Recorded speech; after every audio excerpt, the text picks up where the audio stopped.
Hello, everybody. Welcome into a Friday edition of the Computer America Show. Hope all of you had a good week, and we are at the end of the week. Yay! Ralph Bond is here with us for both hours from Autodesk. Ralph, of course, as you know, has really great stories to talk about, and we're going to get into that. He's with us for both hours, so sit back, relax, as we enjoy 2 hours of Computer America coming at you right here.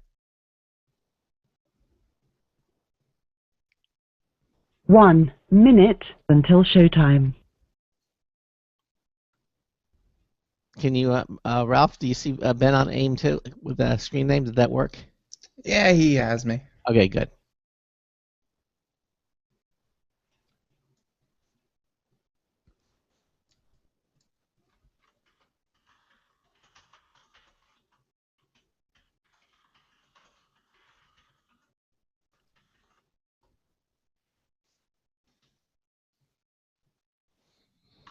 "30 seconds."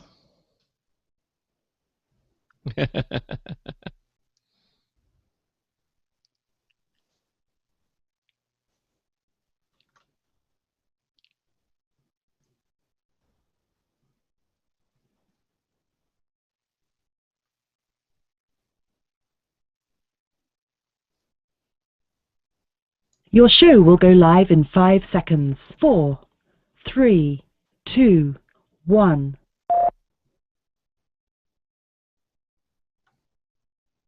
Broadcasting live, it's America's longest-running national radio talk show on computers, Computer America, hosted by national columnist Craig Crossman. Look for Craig's weekly column in your favorite newspaper. This show is being beamed nationwide at ComputerAmerica.com. Keep it here for technology news, computer products, guest interviews, and your phone calls. You're listening to Computer America. Hello and welcome into the Computer America Show. It's the nation's longest-running, nationally syndicated radio talk show on computers. Computer America is heard around the world and coast to coast. And I'm your host, Craig Crossman. And I'm your co-host, Ben. And it's Friday! Once again, we have made it to the end of the week without any world-ending cataclysm. With no workplace injuries. Yeah, we're doing well. Yes, we are. And another week of broadcasting excellence in the can, as they say. And we have another really interesting 2 hours for you. Joining us for both hours is Mr. Ralph Bond. He's going to be joining us for both hours here of the show. Ralph, of course, is with Autodesk. Was Intel's consumer education manager for more than 10 years, a good friend of the show, and we usually have him here on the second Friday of every month. Is it the second Friday of February already? Boy, all right. So time's flying, and yeah. Hopefully all of you out there have indeed not said what Craig just said and saying it's already the second Friday, because I believe if you have a significant other, 2 days, and hopefully it didn't sneak up on you. Sneak up on you, and you have planned something, pretty okay. Valentine's Day is upon us. Yes, exactly. For that special someone in your life, and hopefully you've got big. Or for that crippling depression if you're single. Prozac. It does good things. Is that the crippling depression? Okay. All right. Well, anyhow, we've got a good show planned for you. And just get the particulars out of the way. If you have a comment or a question for us, we would love to hear from you. If you listen to us Monday through Friday from between 3 and 5 p.m. Eastern Time, we love to hear from you. You give us a call at 347-884-8881. That's 347-884-8881. We'll get you on and get you through. If you have a question for us and you don't want to go on the air, head over to our website, ComputerAmerica.com. That's the internet home of our radio broadcast. And on the upper right-hand portion of any of the pages there, you'll see it says Submit a Question. Just click it. It's a link. It'll take you to our question submission page. You can type that in, whatever you want. Click the Submit button, and Ben and I will see it immediately. Okay, and we'll act upon it accordingly. The other thing you can do is also watch our show. I know we are a radio broadcast, but we also provide live video streaming. of our program. So all you have to do is go to computeramerica.com, and on any page you'll see on the little menu bar that there it'll say Show Lounge. Just click that. It'll take you to our video streaming page, and you will be joined to the show already in progress wherever you whenever you click on that. So you'll be with us up to the moment. And that's really simple. When you see me, you can see Ben, you can see our guest today, Ralph Bond. You can also, Ben has the technology to display websites, movies, videos, that type of thing, links, so you can see as well as hear what we're talking about on today's show. It just makes the whole internet, the Computer America experience a lot more interactive for you. So we like doing that. Again, though, 347-884-8881, the number to call if you have a question for us or a suggestion. Okay, that said, I should probably introduce our guest, unless you have anything else you want to mention before we get started, Ben. Oh, yeah, I know what it was. We also have our social media winner of the week contest today. That is today. Yeah, we're gonna have another winner on today's show, giving away a Logitech MX2 Anywhere wireless mouse valued at $80. Someone's gonna win that. Yeah, so we'll be announcing that. So, anything else, or we should get started? I think we should get started. All right, well, let's do it. Yes, we know what the music means. It means he's back, Bond is back, and we've got him on today's show. It's all Bond today. Yes, Ralph Bond, not the other guy. Ralph Bond is a correspondent to the Computer America show. Now, he's also the author of Family Computer Fun, Digital Ideas Using Your Photos, Movies, and Music by Q Publishing. He's also the co-author of the PC Dad's Guide to Becoming a Computer Smart Parent by Dell Publishing. Ralph was Intel's Consumer Education Manager for more than 10 years, and for nearly the past 8 years, he's been part of Autodesk's communications team. Ralph, welcome into Computer America. How are you? It is great to be with you. And you know what? Let's update that resume. It's 8.5 years and counting with Autodesk. Can you believe it? Yeah. God, it's just great. Every time I always ask you, I say, hey, do I need to update that? Okay, so nearly 8.5 years. So next time we'll... there you go. We'll just, it's incredible. I'm so old now, I'm starting to go back to when you're a little kid and you say, I'm 2.5 years old. You know, I'm 63.5 years old now. You know, your life kind of turns around like that, so we'll go with 8.5 years. 8.5 years with Autodesk, right. And so, by the way, for our listeners, there's one other thing you can do. We have Ralph prepares a Word document we call a cheat notes, and if you go to computeramerica.com, right there on our homepage, you'll see, you know, Autodesk Ralph Bond. Just click on that. That's a link, and then if you when you go to that page, you look all the way kind of toward the bottom. You can see it says click here for the Blog Talk Radio audio portion of the show.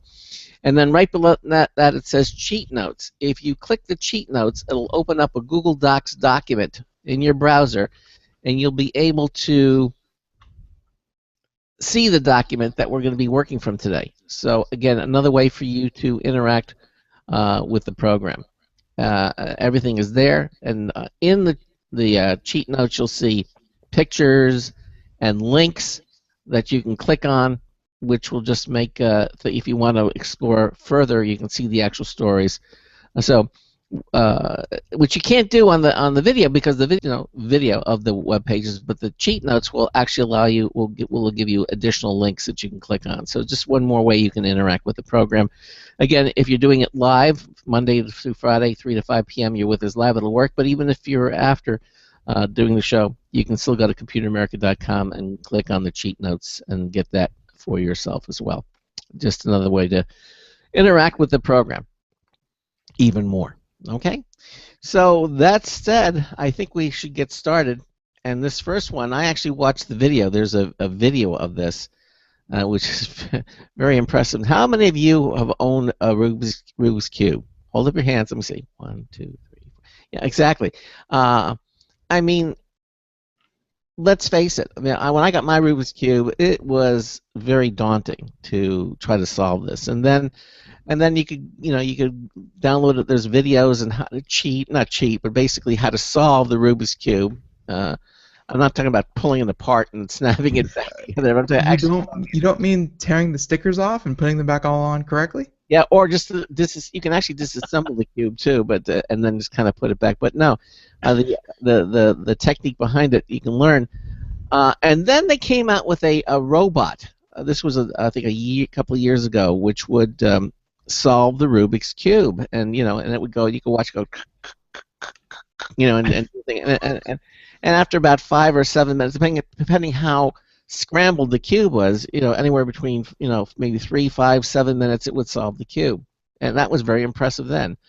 Well, hold on to your hats, King Masabi, because that is old school. Ralph has found a robot, and not only is it a robot, this robot was printed on a 3D printer. It's a 3D printed robot that can solve the Rubik's cube.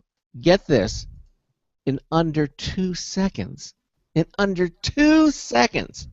And you've got to watch this video to see this happen. But this is an amazing thing, Ralph. Oh, it absolutely is. And like you just said in your introduction there, what's missing? It's got all the grooviness you could want, 3D printing, robot, you had me there, Yeah. and then Rubik's Cube, wait a minute, under 2 seconds, okay. This is great. I had to... We're running a video now. Look at it. There is the cube. Oh, yeah. I mean, it's a blur. It's the video, and then I can keep the video up and I can keep playing it, but again, it's literally so fast. Replay 3 seconds of video over and over and over again. Yeah, the rest of the video is commentary from the inventors, but yeah, that video is definitely worth seeing, guys. And this is a story that comes from 3dprint.com. If you're a 3D printer geek person interested in, and certainly I am interested in the subject matter, 3dprint.com is a great website. Do check it out. The story here was by Michelle Madison's, and again, it's this robot. So let's get into the story. And we go through this every month, guys. Craig is way too nice. He suggests you get the show notes. I command you to get the show notes, unless you're driving. Yeah. That's your only excuse. Okay, so with that said, get to the story. You'll see some pictures here. Of course, Ben is playing the video in the background for us, which is really great.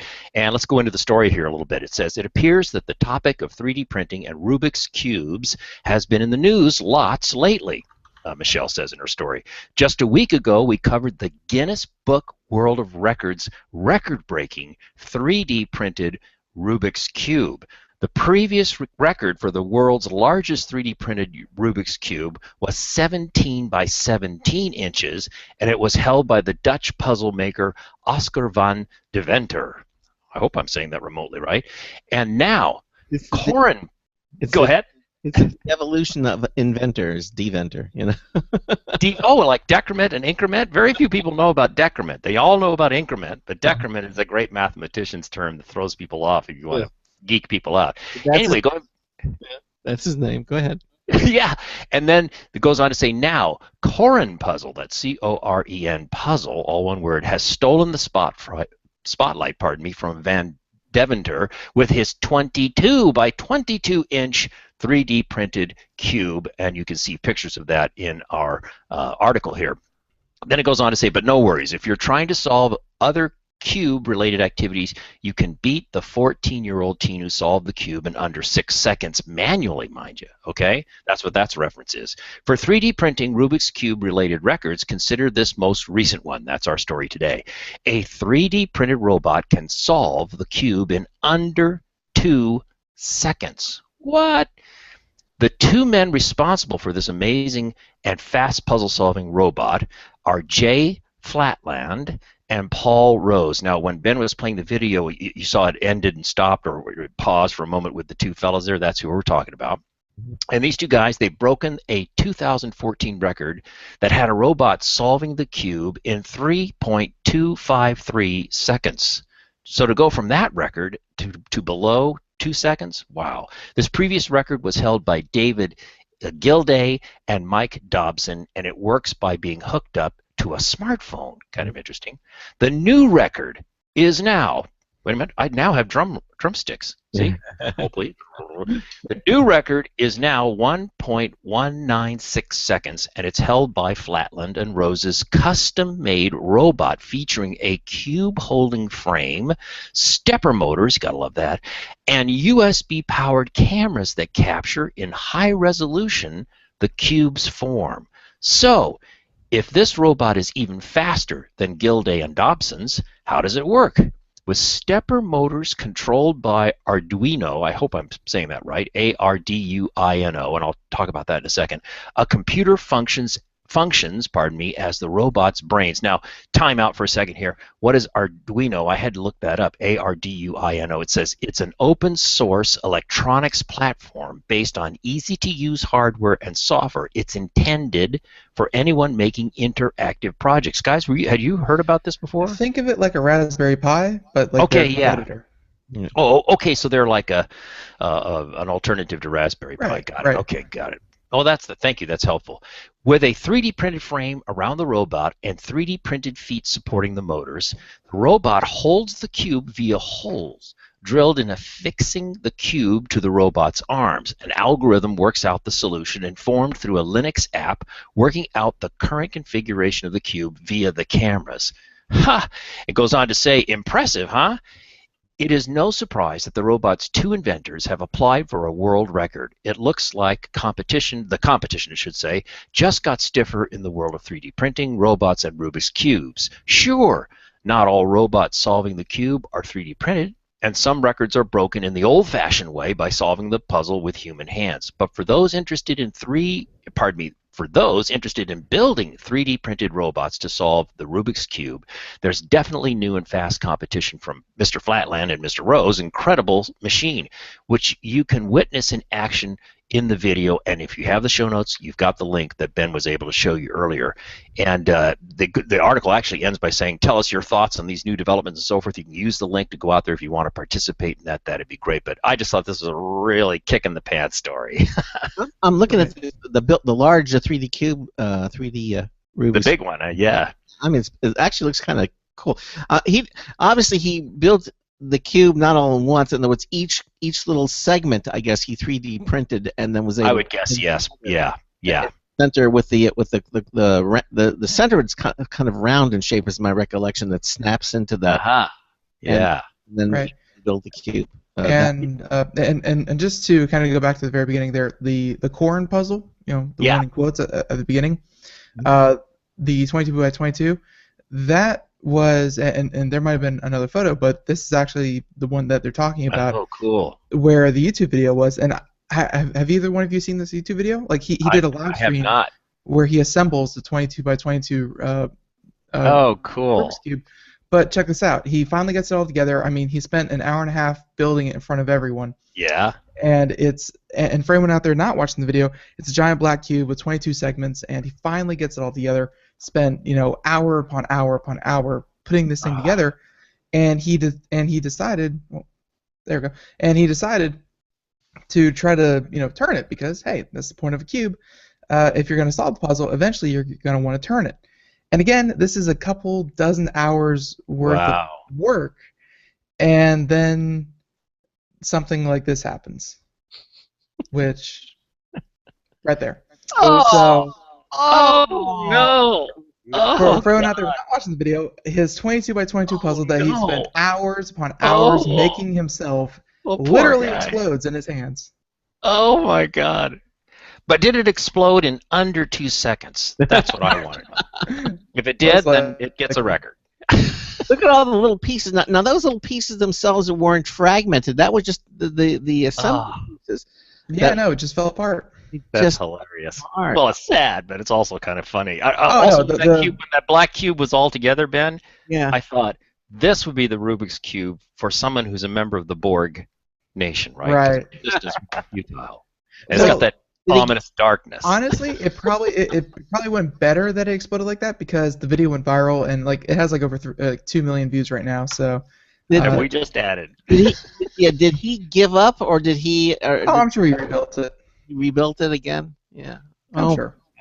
That thing, it literally shattered. I mean. Wow. Parts came apart, It wasn't like just one corner fell off or something. One cube came apart. I mean, the whole, He had to start over from essentially square one. But again, that was the corn puzzle that they were referring to at the Gee, beginning of that article. that hurts. yeah, my Poor God. guy. Again, if you're watching the video, you can see this. It's really Yeah, I love the fact that Ben can show these videos. I mean, this just adds such a great dimension to the show. Love it. Plus all of Ben's weirdo backgrounds that he does for himself, which is good. I love watching people in their dreams shatter right here on live radio. That's entertaining. It was a rough watch, but we got through it. Yeah. Well, going back to decrement and increment, it's like implode or explode. So we've got all these things going on here. Well, there it is. And again, although building the cube is certainly an interesting story, but to me, watching that robot solve a Rubik's cube in under 2 seconds, it really kind of disappoints you. Like, no matter what you do, someone can build a robot that's going to do it a lot better, a lot faster, and every time it's going to be able to do it. Yeah, well, that's like the game of chess. You spend your whole life learning the game of chess and everything, and now basically and these stupid robots with their stupid smarts, right, can now beat you no matter how good you are. And you thought you were safe with the game of Go because the game of Go has more moves than there are atoms in the universe. Let that sink in. The game of Go actually has more permutations moves than the number of atoms in the entire universe. That's how complex. Okay. And they still have a robot that built a Go Master, the Go Grandmaster. Actually, it was a Go Master. I don't know what happened to the Go Grandmaster if they've done that yet, but it currently beat a Go Master. I don't think it's beat a Go Grandmaster, although that game is scheduled to be played soon, or Ben can check that out for us. But yeah. Craig, Go Master and Go Pro Master or something like it sounds like seen on TV products that you can get at the store. That's very cool. Hey, one thing about this Rubik's Cube thing, just one final thought, is I thought to myself, well, if your robot were programmed such that, and this probably would be cheating, but if you knew when it was properly aligned up, let's just take the yellow side. If you knew the coordinates for each yellow piece, and then you use optics just to identify where the yellow pieces are, and you have the kind of the address for where each piece goes, all you have to do is just boom, put that together, and once you get one side, you've got it all. Well, yeah, I think that's how the robot works. I mean, they don't when they scramble the thing. I think it has a camera on it that looks at the at least one side of the cube. So there's that, but then I've never solved a Rubik's Cube. Those dang things are too hard for me. But I hear there's like a pattern to it where no matter how mixed up it gets, if you follow a certain pattern, you will always be able to correct it. And the camera might check to see if it's finished, but I think the program is probably just the pattern. It knows from the pattern how many moves it needs to, how many pulses it needs to make the little servos, the little relays move the cube, and that's just a matter of mathematics. You can look at one side and using the algorithm, it'll know how many moves it has to do. But Ben is right. I mean, there's a general formula that you can run. If you know the position of the cube and you keep doing the same moves, you'll be able to solve it eventually, relatively quickly. But I don't know if the robot uses the same algorithm that humans do to do it. Yeah. But the bottom line is that it can solve it in under 2 seconds, and that to me is amazing. Although what was it? The kid did it in what, 5 seconds? 6 seconds. 6 seconds. A human being in 6 seconds. Isn't that amazing? And then one last suggestion for Mr. Flatland and Mr. Rose: they should put a very real slow-mo, high-res video of that thing solving the puzzle. Because wouldn't that be fun to see how many movements?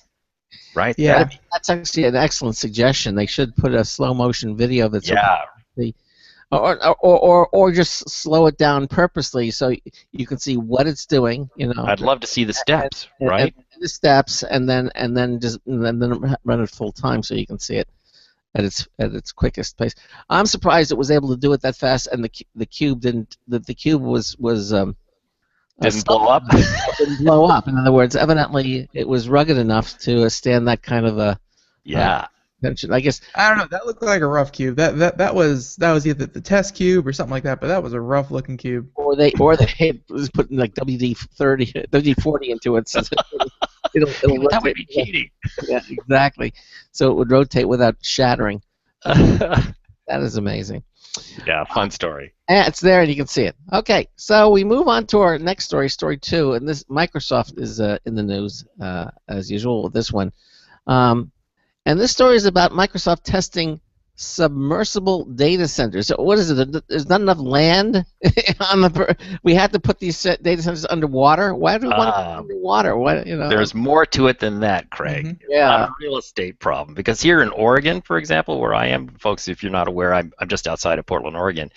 In our eastern Oregon area, our underpopulated areas, there's a lot of these data centers, and even here in Hillsboro, Oregon, which is a well-populated suburb of Portland, where Intel has enormous, in fact, the largest amount of Intel Corporation buildings, factories, research, and human beings on the planet are here in Oregon, not California. Let's be clear.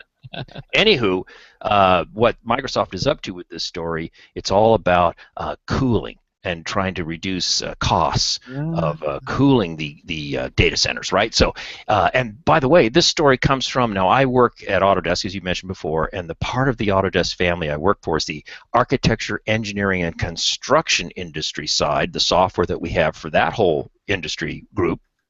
And one of the magazines I follow faithfully is called Building Design and Construction Magazine. And they actually had this story, and I said, wow, this is great. So it's kind of fun to bring in a magazine we normally don't have on the show. And this, the title was simply Microsoft Tests Submersible Data Centers. It's a staff-written piece, so there's no particular author reference. You can see some images, and we also have, there's a very good video, too, by the way, that goes with the story. But here's the story. It says, data centers generate a lot of heat. So engineers are tasked with finding the methods to cool them. Microsoft has not only found a way to do that, but also to make the data centers faster, that's another advantage, and greener. And we'll get to some of my concerns about loading up the ocean with more stuff. It's sort of like putting more stuff in outer space. But anyway, I'll hold on that for a second. The company is experimenting with submerging the data centers into the sea. All right. And the New York Times reports that Microsoft has tested out its plan named Project Natick, N-A-T-I-C-K. Last August, a prototype submersible, so that's just this past August, a prototype submersible called Leona Philpott was placed 30 feet underwater in the Pacific Ocean off the coast of California. I don't understand, because if you put a data center underwater, then how do you maintain it? I mean, well, snorkel? That's a good question. Yeah, that's a good question. Right. What is there a problem? You're going to send a diver down? No, you probably extract it up. It is a submersible, right? So you just bring it up, service it, and then send it back down.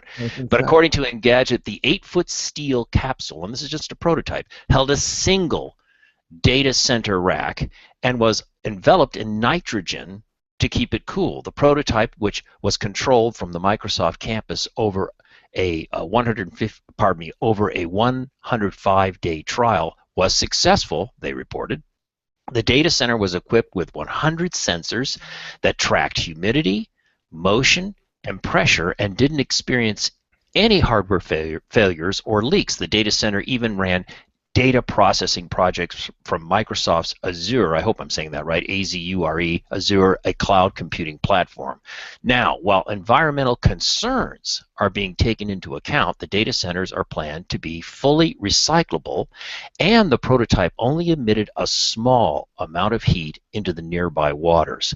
The research group is planning a new trial with a system that will be 3 times larger. Now, if you have the show notes, you can see the picture, you get an idea of the scale of the current prototype, and then imagine one that's 3 times as large.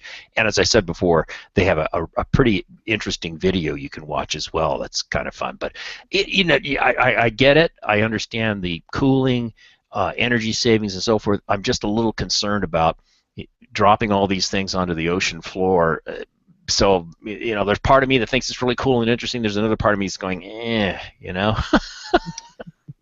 I mean, I hope they do it in, not so easily accessible places, like maybe further down off continental shelf or whatnot. Because honestly, boats have enough problems, and if they want to drop anchor, they don't want to accidentally kick you off of your Microsoft account. It's just if they make them out of the way. And I know it seems like littering, but it's there is a lot of space down there in the ocean. Like there's tons of space and really not a lot of fish when you get really, really deep down. So I'm sure Microsoft's going to do all the environmental impact studies that they can. Of course. Yeah. But hey, if it can keep it cool, this is a solution. It's definitely different. It's definitely different. Definitely different. It's definitely out of box. Right. Thinking literally in the sense. The only other solution was give it to families in colder climates, and then it would heat up their houses. Like they have a couple solutions, but I mean, I don't know. Oh, I remember reading that story. In Russia, was that they gave these data centers to Russian families. To poor families, and then they would give them the electricity to run it, and then the radiant heat would heat their houses during the winter months. Yeah, exactly. I remember that story. You're right. Yeah. So there you go. Killing two birds with one stone is what that and hopefully no fish. Yeah, exactly. All right. Well, here's the Microsoft Reef. It hosts home to tons and tons of coral and animals and stuff. But we have to rip it up because one of the server racks went down. So yeah. Hey, when we come back, we're going to talk about a story where you can watch an Apple II GS. Remember the Apple II GS? It was like the last of the Apple II series. Well, they booted one that was over 20 years old.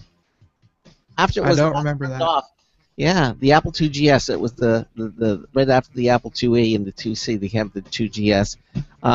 We'll talk about what happened when they tried to boot it after 20 years, and also how to feed your 3D printer recycled plastic. So many more stories. Ralph Bond continues on with us as our guest. We'll be right back. Stay with us. Sometimes disaster strikes. Data can be lost due to many different reasons: accidental reformatting, power spikes, virus attacks. Zero Assumption Recovery provides a suite of highly effective and thorough data recovery software for Windows operating systems. ZA is suitable for home users and small businesses who need a powerful data recovery solution for Windows and Linux file systems. Go to z-a-recovery.com.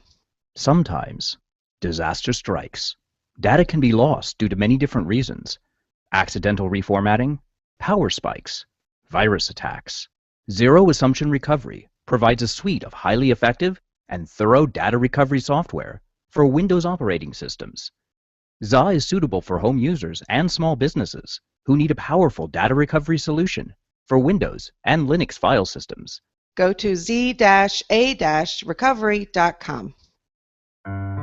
Hi, this is Craig Crossman, host of the Computer America Show. You have important meetings to schedule. Your company's getting ready for its IPO, and you're in charge of the PTA fundraiser this month. So how do you coordinate everyone to be available at the same time? Are you still using emails, phone calls, even text messages to schedule meetings with a group of people? How's that working out for you? Not so great, huh? It's a fact that every day, millions of people suffer from scheduling headaches. Well, with Doodle, scheduling meetings with a group of people is quick and easy. With Doodle, you can easily propose available times to each member.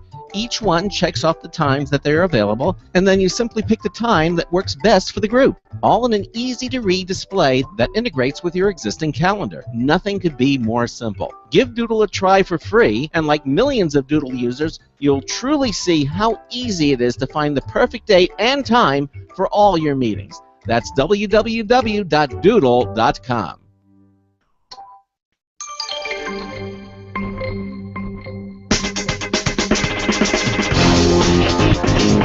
Yeah, I started my training for St. Patrick's Day. Hi, Marty Winston with a News Tips Bulletin Review for Computer America. This time, Trackamo. A gizmo slightly bigger than a pat of butter packs GPS, a lithium-ion battery, a GSM cellular link, and a choice of backs that can use a magnet, Velcro, or a clip to attach.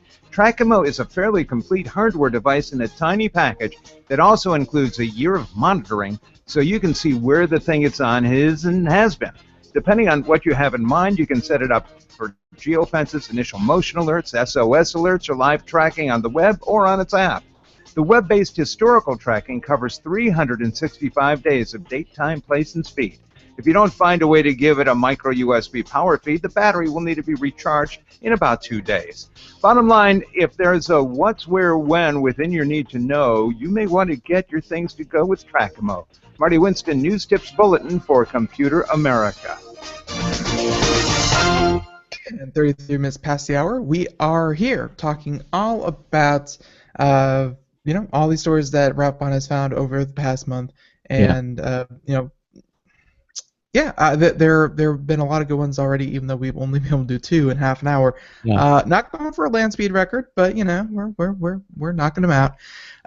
And here, before we get to the Apple II story, the Apple II GS apparently, story number 3, Autodesk. Ralph Bond, you should be right at home here. So what is Autodesk doing, and why are they turning kids into weapons of war? Water war, I'm sorry. Well, that sounds scary. It's not draconian. Okay. Yeah, but here's the story. Well, this one also comes from 3dprint.com. Again, one of my favorite outlets. A story by Scott Grunwald. And the title is Autodesk Helps Kids Design Their Own Water Cannon-Equipped 3D Printed Prosthetic Arms. So this is a really fun story, and thanks for letting me do it. And this is a shameless Autodesk plug alert, but I mean, it's the kind of stuff that we're doing that is really inspiring and has a really wonderful human interest story factor to it. If you have the show notes, you can see this photograph of these absolutely delightful children with their prosthetic extensions to their arms there, and they created all kinds of funny, wacky Nerf dart guns and different things of this nature. So we'll get into the story here. And scroll down. Here we go. Bay Area not-for-profit design firm KidMob, K-I-D-M-O-B, specializes in organizing fun and exciting projects based, and exciting project-based workshops for kids and students that focus on design and STEM, science, technology, education, math, and so forth, education, right?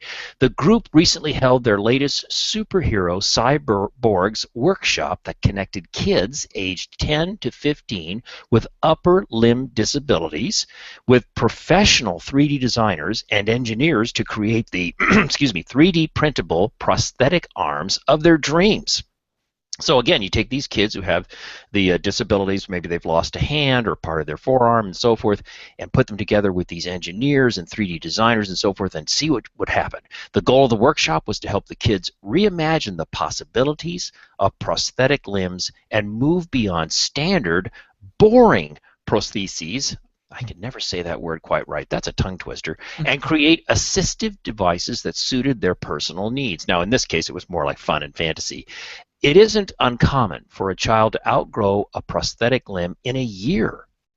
Yeah, you know how when we were kids, we'd outgrow our shoes, our pants, and so forth, and mom and dad were always every school year having to go and restart the whole thing, right? Mm-hmm. Same thing with prosthetics. So when you consider that a typical prosthetic limb costs thousands of dollars, traditional ones, and take months to fabricate, most families simply cannot afford to continually replace them. Obviously, right? Right.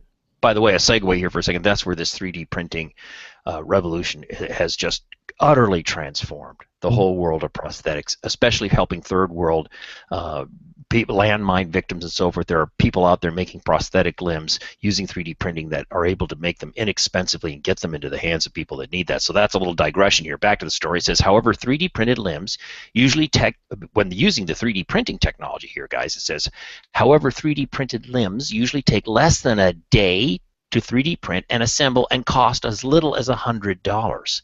Now that's talking about your generalized prosthetics, right? Not the little fantasy ones the kids did here. The group of kids spent a week learning about 3D design, prototyping, 3D printing, plaster casting, electronics, sewing, and working with thermoplastics at, and here's where we come in, Autodesk's state-of-the-art design and fabrication workshop, Pier 9 in San Francisco. Now, if you're familiar with San Francisco, remember in the heydays of it as a port city, they had the piers. Piers 1 through X. I don't know how many there are, but Pier 9 is just down the street from the San Francisco downtown offices of Autodesk, and we took over a section of Pier 9 and transformed it into this amazing wonder world of design and exploration we call simply Pier 9. So it goes on to say, so what kind of awesome cyborg powers did the children give themselves? The designs that kids came up with were as off the wall as you can imagine a group of kids with the power to build anything in the world would come up with, right? There was a bow and arrow attachment. I like that. A Nerf gun holder and a cool glitter shooter that was named Project Unicorn. Gotta love that. Fits right into San Francisco. One of the kids even designed a poker device with the sole purpose of annoying his brother. That's my kind of guy. 12-year-old Sydney Howard created a water cannon that could be activated by simply bending her elbow. That's fun. And again, we have some pictures and so forth. But anyway, the point being is 3D printing is one of those things. It's like smartphone apps. Every day you go, I can't believe my smartphone is doing more and more and more for me. 3D printing is doing more and more and more in so many unexpected ways. And again, in the whole world of prosthetics and so forth, it's been an absolute game changer. And this is a fun story about what these kids were up to with a deeper meaning underneath. In terms of making these kids feel, one of the things I'll segue again, there are some people out there that are not only making prosthetics using 3D printing, but they're making cool, attractive, high-techy, kind of nifty prosthetics that help a child who may have a missing lower part of their leg or something feel not only less self-conscious about having to wear a prosthetic, but actually would reveal it, not have it covered by clothing, so kids can see the kind of thing that makes them look like Darth Vader or something, right? So there's some really wonderful things that go on with this whole world of 3D printing and prosthetics. Excellent. All right. Well, really, and again, as Ralph said, you can see all this in the chat. Yeah. So next, we're going to move to story 4. Ralph, we need a chance to look at your AIM window. Now, story 4, watch. The idea here is watch an Apple II GS. Now, the Apple II GS was the computer that allows you to. That was Apple's last foray into the 2. There was the 2, there was the 2 Plus, then there was the 2E, the 2C, and then finally the 2GS, which was, I guess, the next. Apple really didn't care for naming conventions, did yeah, they? exactly. But it had some of the features of the Apple II, but it was it had more features and abilities, but it really it didn't catch on and kind of went away. And then of course the Mac came out, and then that was pretty much it for the 2 series. But anyhow, the 2GS has been out for over 20 years. They've evidently found one, and they attempted to boot it or turn it on. I guess that's the story. After over 20 years after it was last turned off. So what's the story with this? Yeah. This we'll see. Now I knew you'd like this one, Craig, being Mr. Appleman, and you would remember. Yeah. As I do, very, very much. Anyway, this comes from TechCrunch.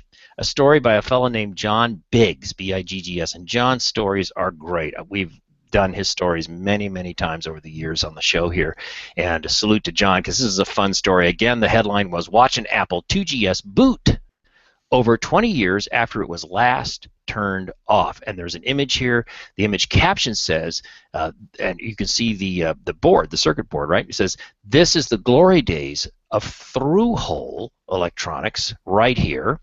And for younger listeners, that may beg some explanation. If you look closely at the picture, you can see there are actually holes, and you would make connections on the other side and so forth. It's a little hard to explain with words, but you can check this out and learn about this if you're interested in this. It's a single-layer board, jumpers and dual inline package and headers. Oh my, he kind of jokingly says in the caption here, you could have repaired any part of this board with stuff off the shelf at Radio Shack, back when Radio Shack sold radio stuff, and back when Radio Shack still existed. So true. I remember these days so well. All the homebrew clubs, all the computer clubs and so forth, and people would help each other put stuff together, and they would share formulas and so on and so forth. And it was actually possible for a human being with enough determination to create these boards for themselves. And wow, those were the days, my friends. They're gone away now. But there is a video in here. It does show this. You can take a look at that, and maybe Ben will have that going on in the background for us too. Goes on to say, or John, the author, goes on to say, digital archaeology. I love that. Digital archaeology is one of my favorite blog post forms. An avid X-user from 1980X resurrects, and he's just giving a theoretical idea. So imagine X-user from 1980X resurrects an old system that he or she had used to create something amazing and build with a business or write a game or generally hack around. The resulting material, photos, videos, and commentary are priceless. I couldn't agree more. Quinn Dunky, Quinn, first name, Dunky, Dunki is the last name, has posted a truly amazing look inside her Apple IIc and a passel of discs she found in her mom's basement. Now, it says here an Apple IIc, but the story talks about a 2GS, so I'm not a little concerned about the disconnect there, but nonetheless, talks about how she resurrected this 2C and a passel of discs she found in her mom's basement. Mom and Dad, don't throw this stuff out. My brother-in-law, Chuck, God love him, a wonderful man, he tossed out an Apple II from this generation into the garbage. He says, well, you know, it's outdated and so forth. And years later, he told me, and I said, oh, my gosh, Chuck, I wish you'd hung on to that. Anyway, so if you have this stuff, don't get rid of it. Hang on to it. But I can completely see why they did it, and I can see why they're so valuable because of the people who kept them. I mean, it would be like if you had an old CRT TV and then, 20, 30 years from now, people were saying, man, CRTs were so awesome. I would pay thousands of dollars for a CRT TV. And you're like, those things, they were a hunk of junk 20 years ago. Now they're retro and they're cool. What the heck? Yeah. And it's like I can see the thinking behind throwing away an Apple computer, but, it's the fact that no one really saw them as that valuable back then lets them being valuable now because they didn't keep it. It's like everything. Look at baseball cards. I mean, I remember back in the 50s, I had my teacher gave me a sack of baseball cards. A big, huge sack, and we threw them away. And I think about that from time to time. What those things were worth today, a fortune. Because you would give them to kids, and then the kids would crumple them, fold them, tear them, rip them, lose them, whatever. And now the ones that did survive, they're worth a fortune because they're very, very rare. That's it. Yeah. Mm-hmm. Okay, so continue on the story here. Yeah, so again, there's a little disconnect in the one-line sentence talks about Apple IIc. The next sentence talks about the 2GS, which is in the headline. So let's assume we're really talking about a 2GS here. It goes on to say that Quinn Dunky, by taking apart her old floppy drive and then booting the 2GS using a number of modern and older tools, she was able to resurrect, as she puts it, a handful of magnetic bits that survived 30 years in my mom's basement, ready to come back and remind me of how much I like this game. If you read the full story, you can see the game she's referring to, and by our standards today, it's laughably primitive, but it's kind of fun. The saddest thing is that nothing these days is engineered like they were engineered in the 1980s hardware. Brass standoffs, hand soldered connectors, and beautifully laid out repairable boards made this hardware, and I love this analogy, the colonial furniture of the computer world, meaning carefully wrought with an eye toward efficiency and beauty. So there's kind of a fun, it reminds me of the automobile thing, right, where people, the kind of craftsmanship in the old automobiles and how a normal human being could conceivably, with enough effort, learn how to completely take care of their own car, which just isn't going to happen nowadays with our modern cars. Well, go ahead. And then he concludes with the best part, when Dunky finally boots the thing up and shows off some really nice 1986 vintage graphics, it's like seeing an old friend after almost 30 years. And I couldn't agree more. I had this thing happen last month. Remember, you may have recalled, I asked you guys, I said, are there some adapters that might let me, since I got rid of my CRT TVs, to your point, Ben, I had my old Atari game units and really, really old vintage 80s sort of stuff, and I realized, oh yeah, I can't just plug that into HDMI. Of course not, blah, blah, blah. I got an adapter. It was okay, but it blew the image up on the HD and just looked kind of awful. And then, how did I solve my personal problem? Well, I thought, oh, I'll just do a search next time I'm on my Xbox 360. Well, lo and behold, I've got Galaga, I've got Pac-Man, I've got Frogger, I've got all the old games ported over. Granted, they only take up a small part of the high-def screen, but they are those vintage games, and I can get my jollies and remember some of those old funny games that way. But there is a sentiment. This is all about sentimentality. But Mom and Dad, or people who inherit mom and dad's house after they've gone on to the great cloud in the sky, and I'm not talking about data centers. If you find this old gear, maybe you don't want to keep it. That's okay. At least see if you can get something for it on Craigslist, because there are people out there who would love to collect this kind of material. And if there's a computer museum or group in your community, check with them if you want to donate stuff. Just don't, please. Well, you're not supposed to anyway. At least here in Oregon, put it in the landfill. That's a no-no. Yeah. I know that my mother, like, alone, because she had two boys. She said that if you throw away any of my shoes, I will slap you upside the head. And I told her, then before you go, you have to put a price tag on every single pair of shoes, because I don't know what those things are worth, but apparently they're worth a lot. But how the heck would I know? So what has no value to you does not mean it has no value. Yeah. Yeah. Well, my thing to this, my side of this story, Ralph. On my Mac. I had one of these, and it was amazing. Well, I did. I have an Apple II, but you know what? You like that? Well, yes. I think it was a good voice. No, Ben, you got to do this. If you're gonna make fun of old guys like me and Craig, you have to do it with a character voice. Well, I had an old Apple, and I'm telling you, young boy. Oh, it's like Craig. It's sad. There are people out there that sound like that, but I digress. My solution is when I get that nostalgic tug for the Apple II that I had for so many years. I don't need the Apple II. I actually have on my Mac an Apple II emulator.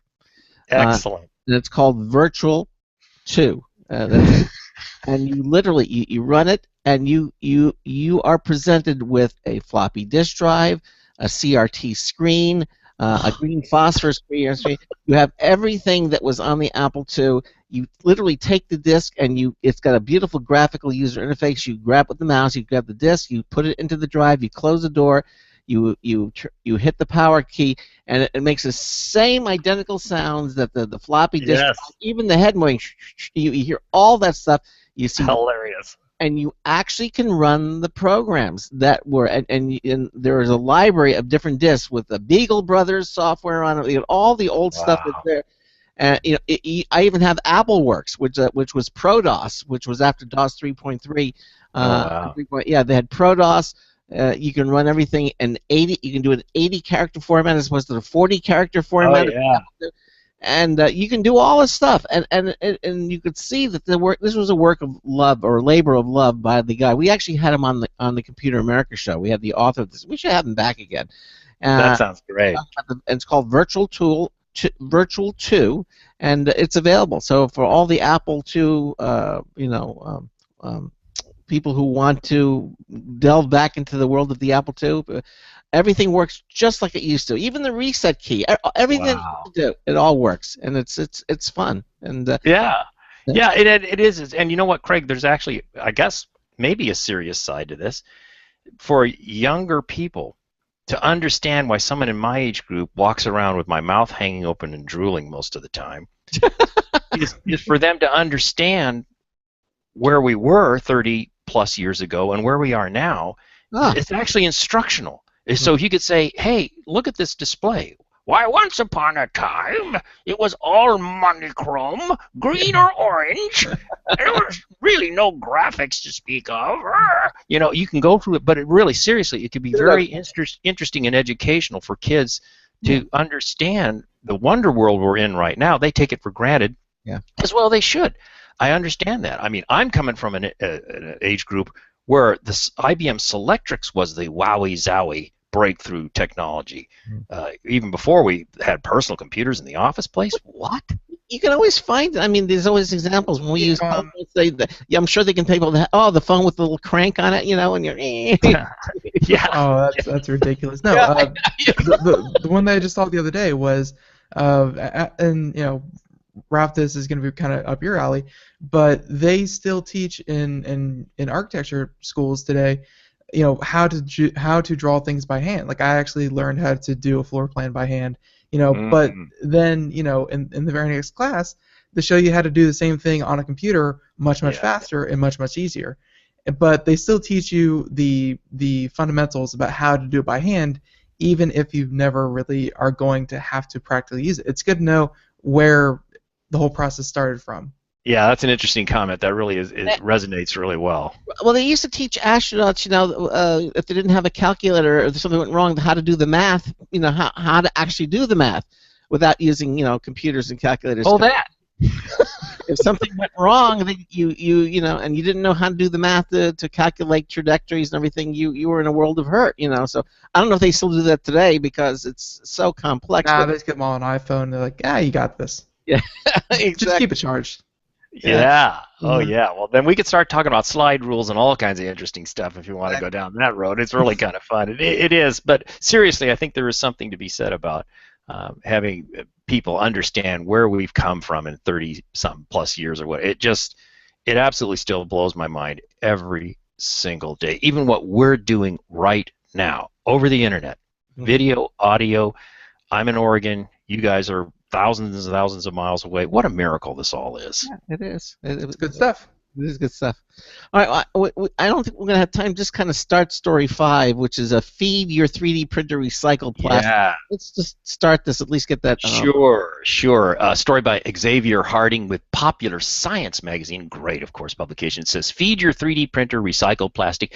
I don't know, maybe 4 or 5 months ago we had a story that was a similar kind of idea of being able to use recycled plastic, but I thought this was fun because it's a fresh story. There's a link, there's a picture here of this prototype machine you can see, and it says, and we'll go as far as we can and just cut me off when we're ready, if you want to 3D print all of your ideas, you'll need to start with a hefty supply of plastic filament, which is sort of like the ink used by 3D printers, or you could get a protocycler. Protocycler is the name of the product, and make your own. In 2013, Denon Osterman and his former classmates Alex Kay and David Joyce grew tired of churning through expensive filaments, so they built a machine that could recycle it back into usable form.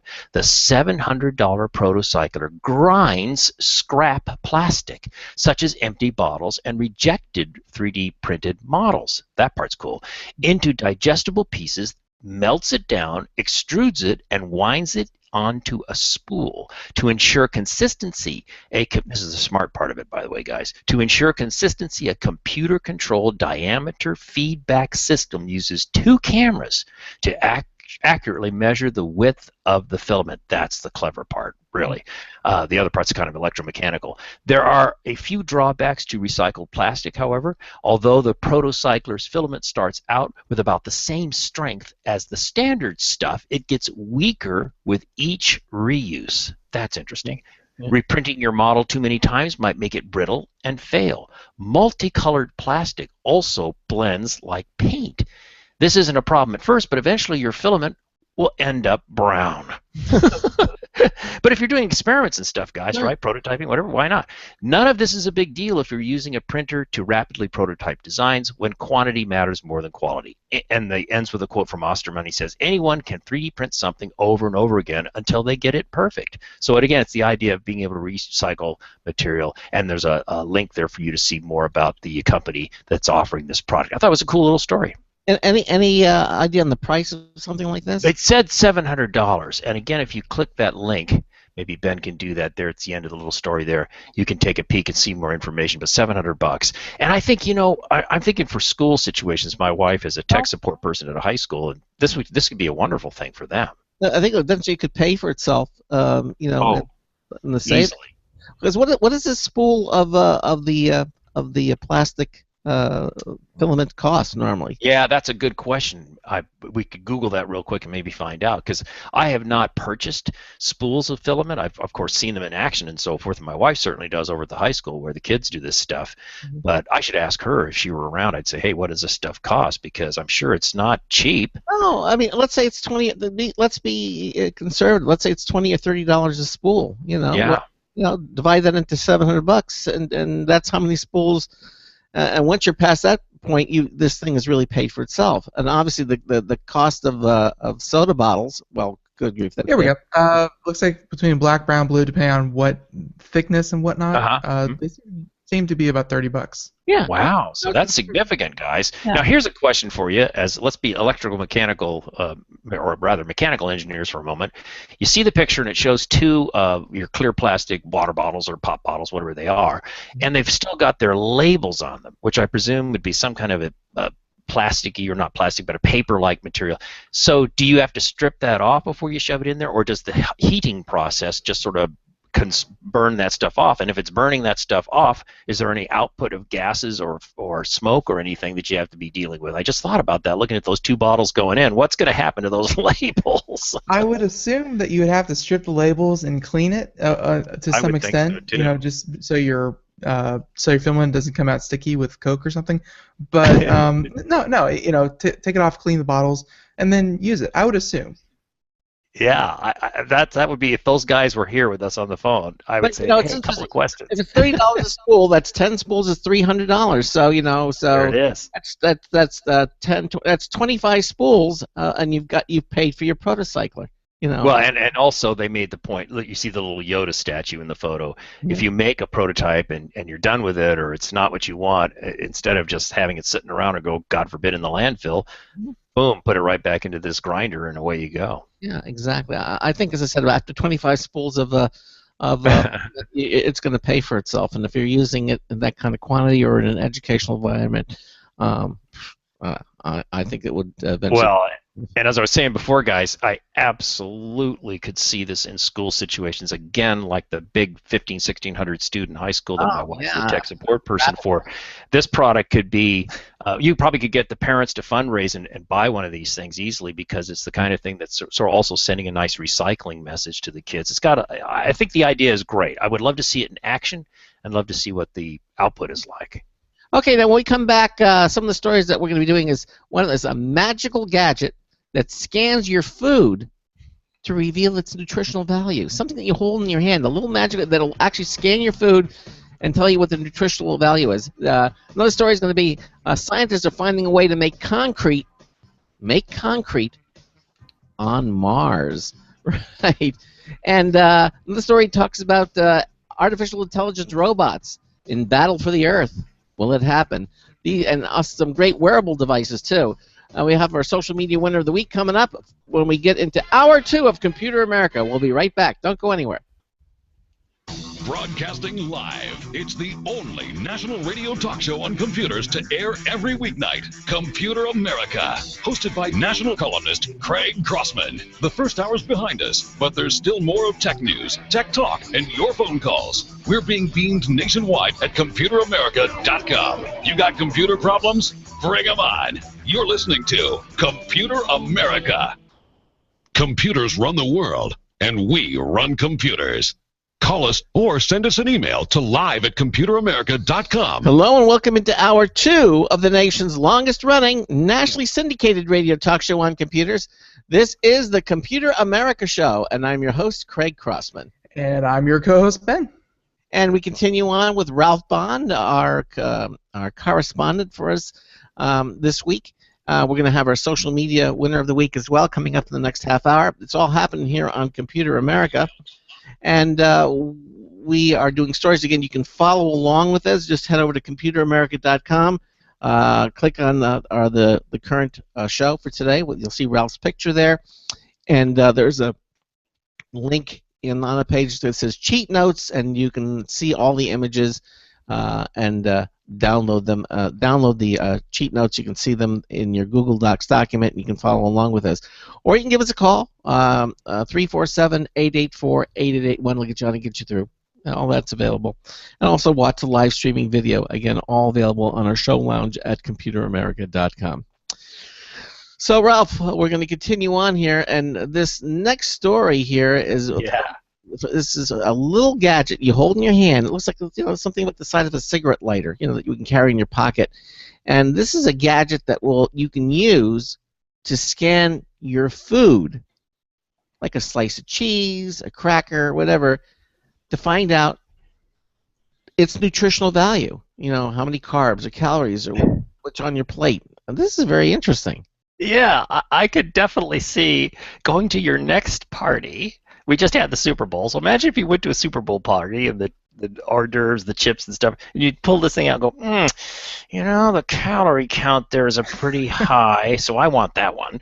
Really kind of a comical thing. But this actually is a Consumer Electronics Show related story. Comes from Mashable, another great website, and the story's by Samantha Murphy Kelly, and there's a great little picture, as Craig was describing here, of this little device, which, as you say, it's about the size of, gosh, I don't know, like an old-fashioned lighter maybe, or something like that. It kind of looks like a laser pointer in the way it looks on the photograph here. Anyway, the story, she starts off and she says, curious just how many carbs and calories are sitting on your dinner plate? I try to forget, guys, but, I'm supposed to watch that stuff, but anyway, a new gadget promises to reveal the nutritional value of your meal by scanning its chemical makeup. So I'm sure you were thinking immediately, how does this work? How accurate is it? How forgiving is it? How can it deal with foods that are a mixture of things instead of just a slice of cheese, which is a kind of an entity unto itself, right? So there's all kinds of questions that come to mind the minute you hear about this. Now, this comes from a French startup called Diet Sensor, launched at 2016, of course, the 2016 International Consumer Electronics Show. It's a pocket-sized, Bluetooth-connected molecular sensor called SCIO, S-C-I-O, with the I lowercase. Of course, you have to lowercase the I's. Yeah. Apple got us into that, right? And it uses near-infrared spectroscopy. Okay, say it for me, Craig. Spectroscopy. It sounds like a painful medical procedure. Yeah, it's the analysis of how molecules interact with light. Okay. That's it. It analyzes how molecules interact with light. If you're not with the show notes, it's SPECTROSCOPY. I don't know. Maybe I stumbled on that word because it reminds me like all the names of all the procedures all the doctors over the last 10 years have done to my body. I probably had this done to me and didn't even know. Anyway, I'm just kidding. The analysis of how molecules interact with light to determine the chemical makeup of food and drinks. The chemical make interesting, huh? Hey, this could be good for taking to a party if you're worried someone might be slipping you a Mickey, as we used to say in the old days. You could say, wait a minute. Of course, nobody wants to knock me out and take me on a date. But anyway, the SCIO can analyze substances based on how their molecules interact with light. While this may sound like a dream tool for dieters, the SCIO, and again, I'm presuming that's how it's pronounced, it's SCIO, is primarily aimed at helping those with conditions such as diabetes or, my family, cardiovascular diseases, keep a close eye on their diet. So it would have a serious use in this case, and I think that's really where its application is. In a demo for Mashable, for the editors of Mashable at the Consumer Electronics Show, the SCIO scanner was held over a piece of cheese. After one click of a button, the corresponding app, and the app, by the way, is on your smartphone, revealed the fat content, carbs, and related tips. For example, you shouldn't exceed more than 54 grams of this type of product in a given time period. So now you need the little scanner. You need one of those digital weighing plates. You will go to the party. You will say, just a moment. You'll take the little hors d'oeuvre, you'll scan it, and then you'll put it on the weighing thing and say, okay, I can eat that. And I can't eat anymore. The thing that frightens me the most is if my wife were to get her hands on this technology and start using it to throttle my home theater snack time. That could be a problem. You know where I would think this would be useful, or I'd always hoped there was something like this. When you go to a restaurant and you order a diet soda of some sort, and the waitress comes out and you drink half the glass and you say, I said, is this a Diet Coke or is this a regular Coke? She says, oh, I'm sorry, I want your regular Coke. Yeah, I thought you said, and you have to send it back. Now, normally that's not a big deal, but if you're a diabetic and you just down a whole glass of Coca-Cola, you could go into an insulin shock, and the waitress doesn't understand. When you order a Diet Coke and they're so cavalier about bringing out one or the other, they don't take. No, that's an interesting point. I wonder if I could use, or people could use this little device to, you get your Diet Coke, what do you think is that? So, and scan it and say, and it says it's got, 350 calories or something. You're gonna know, hey, this isn't diet. Something else is in here, and they. I'm just kind of blue skying here. No, yeah, exactly. And I think the concept is great. how many people would really use this or need this, even if you're a diabetic or someone who has to be really careful with their diet, is up for grabs. But I certainly think it's a step in the right direction. This interesting idea of this kind of technology to do this purpose. Anyway, go on with the story. She says the data, or that data, was added to a health profile, a smartphone app, which showed a progress chart of your daily food intake. Now, she says in the review here, it says, we should note, however, that the demo included food provided by the company. So, you take it with a little bit of a grain of salt, no pun intended. Although the scanner only reads homogeneous food, that's the point I made earlier, such as a slice of cheese, a cracker, or a slice of bread. So again, if you're having something that's like guacamole, probably not going to work, and wouldn't be able to pick up all the ingredients in a sandwich, for example. The app allows you to input more complex meals manually. So now, this may sound crazy, but if you are on a highly restricted diet, must be very careful. You could lay out your ingredients, scan them separately, get an idea of what's going on, and then assemble your dish. But thereafter, you would know my typical sandwich that I make for lunch has these properties, and it's okay for my diet, and it fits in my target profile for calories and so on. If you have a sandwich, you can open up the 2 slices of bread and just analyze all the things that are in it, the slices of meat and the lettuce and all that stuff. You could do that. I do it every day, but not with a device. I just, Today I had this, my wife got this stuff called Veganese. So it's vegan delightful mayonnaise. It actually wasn't bad. It was good. Yeah. How is that? Veganese was good. I liked it. I mean, Is that a mayonnaise? Yeah. Mr. Restricted Diet guy here, because of all of my cardiovascular stuff. That's why I related to this story so much. My wife, bless her heart, and my wife is basically a vegan now. But anyway, she tried this out, and I have to say it was really good. And so Veganese, folks, if you're in that camp for diet reasons or for whatever reasons you want to go fully vegan with a spread that's kind of like mayonnaise, Veganese really worked out well for me, but I digress. It goes on. It says it works on homemade food too. So if you want that piece of cake your friend is having for a birthday, you'll be able to scan the nutrition first. Oh, this could make things really interesting, like weddings and birthday parties and people coming in and scanning. Okay, yes, no, I cannot have that piece of Johnny's birthday cake. Sorry. The SIO scanner is available for $249, and the app is free to download, but in order to use the app on your smartphone with the scanner, which appears to be a requirement, right? There's no alternative to get the feedback. That requires a monthly $10 per month fee. So this is not inexpensive. It's not trivial, but there might be purposes where this could be justified for people under, I would think, really restricted diets that have to be super careful. Okay. Well, anyway, it is. I tried for like a week, and that was probably the hardest week of my life to go low carb. And boy, trying to figure out what has carbs in it is actually pretty hard because about everything has carbs in it. So no, you're right. It is. And the diet thing. My wife, credit to her wisdom, tapping on ancient Greek philosophy. It's really more about moderation. It's about portion control, right? As opposed to driving yourself insane. Now, certain things that you should be doing, and this is where I'm going to get on my soapbox for a minute, is vegetables and fruit and things that most Americans, and I, believe me, before all my heart stuff, I was a bad boy. Much more, fruit and vegetables and just balancing out, and then portion controls. Yeah. And if you can just get that going for you, gosh, I'll tell you what, just leaving whole milk behind and going with almond milk has transformed a lot in terms of calorie intake and stuff. I know, Craig. Eating one banana rather than 6 bananas, maybe, I don't know.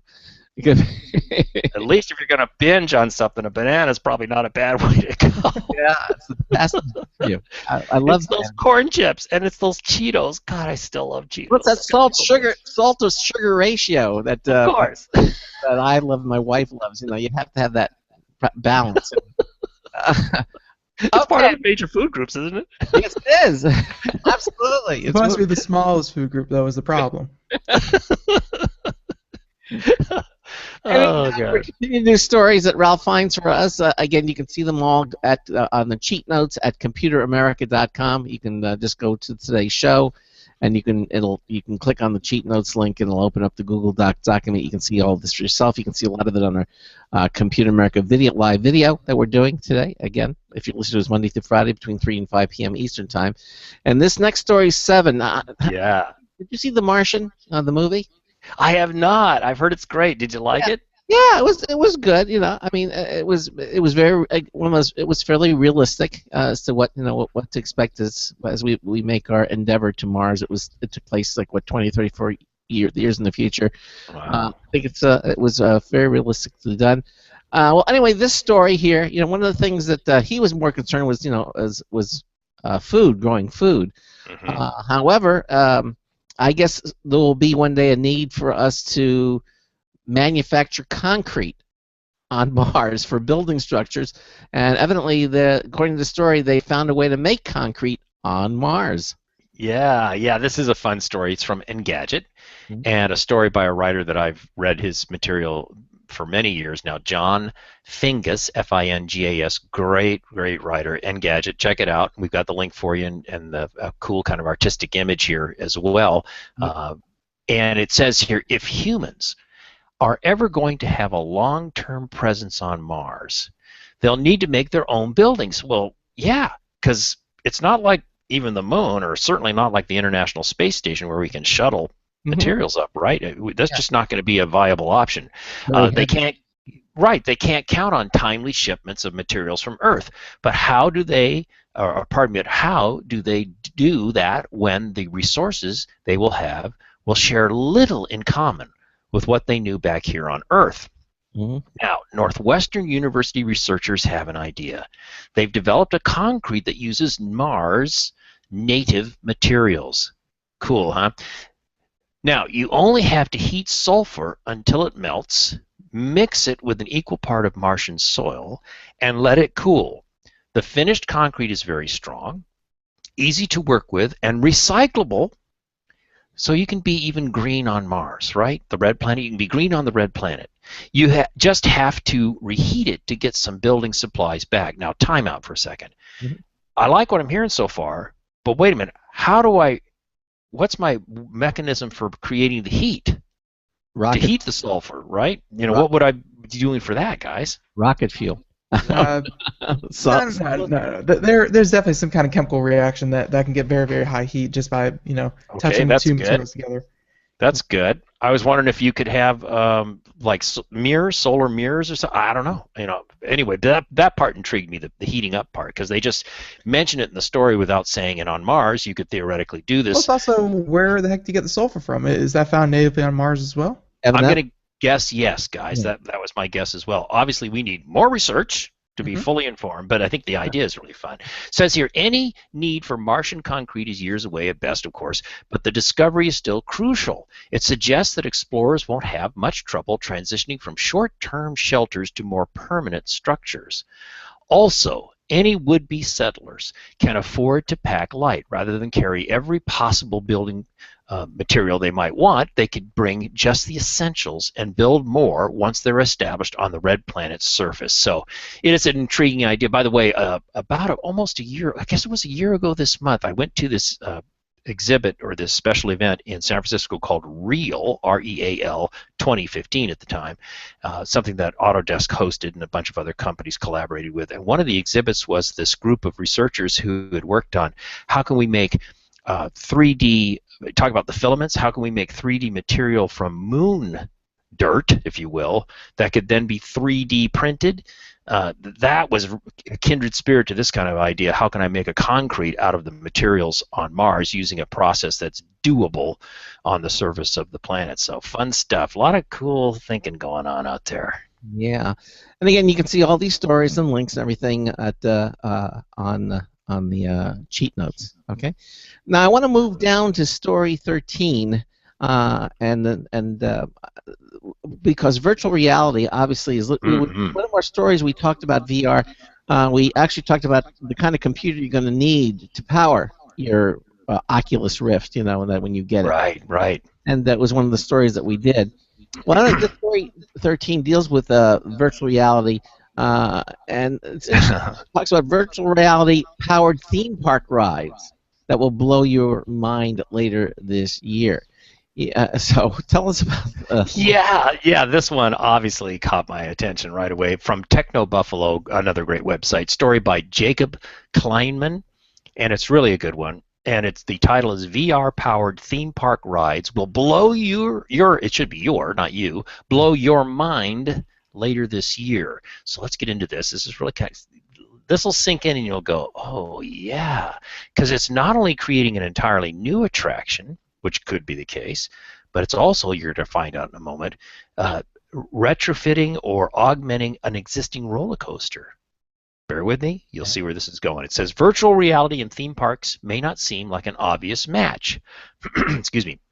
But these planned attractions may change your mind. Starting this spring, we'll start to see rides that take advantage of VR to offer new and exciting experiences. And by the way, this is referencing some amusement parks in the United Kingdom. 2 British theme parks announced VR-powered attractions this month, and the story was written last month, so it was in January.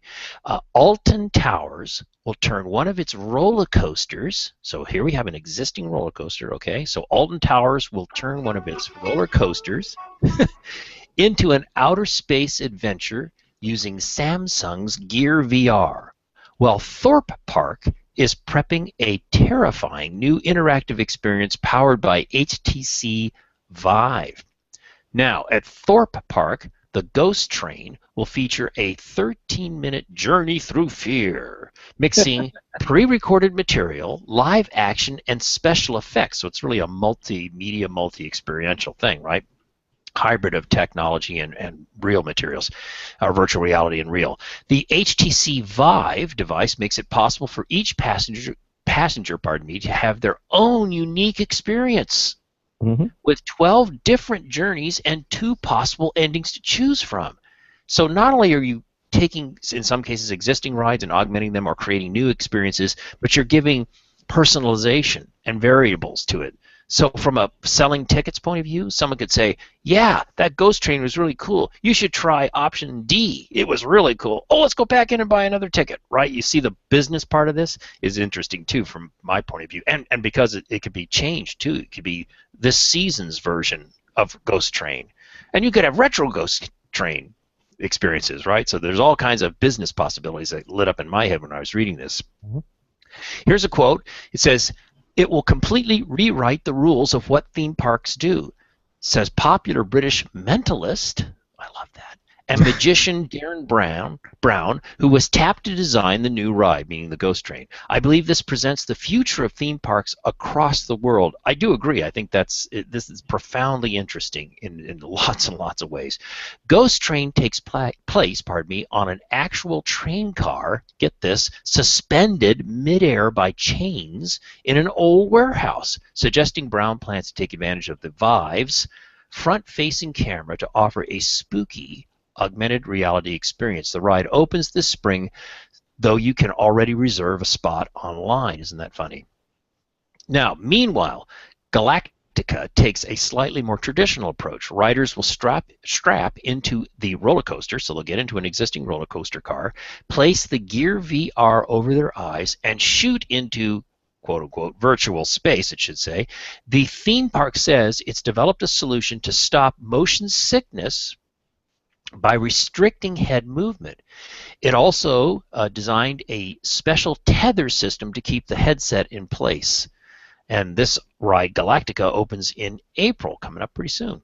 Thanks to virtual reality, theme parks can create entirely new interactive journeys or transform old rides into fresh experiences. That's the part from a business person's point of view that interests me the most, transforming old rides into fresh experiences. The possibilities are almost endless, and we can't wait to see more theme parks announce their own VR-enhanced rides. And you may want to book a flight to England this spring, it concludes. So it's a fun, really, it is a fun thing to think about. A lot of wheels were spinning around in my head as I was reading this, from a business point of view, from an experienced point of view, all kinds of cool stuff. It's interesting how they dealt with the motion sickness, because that is going to be one of the things that has been reported. Ben even tried it, and Ben, of course, is the consummate gamer, and he said that he got a feeling of motion sickness. when wearing Yeah. the headset out of the Yeah. yes. Um, so I guess maybe limiting head movement so you don't mess around with the inner ear might be one way to deal with that. Oh, absolutely. Yeah. The other thing that was brought into attention was one of the other big uses for VR, like these Mm. guys and everything. Uh, so it or not, evidently pornography is also going to be really big. Well, of course. with That's what brought us VHS, and you could argue actually kind of yeah, was the catalyst for streaming video over the internet. yeah. It helped bring cable television to the forefront.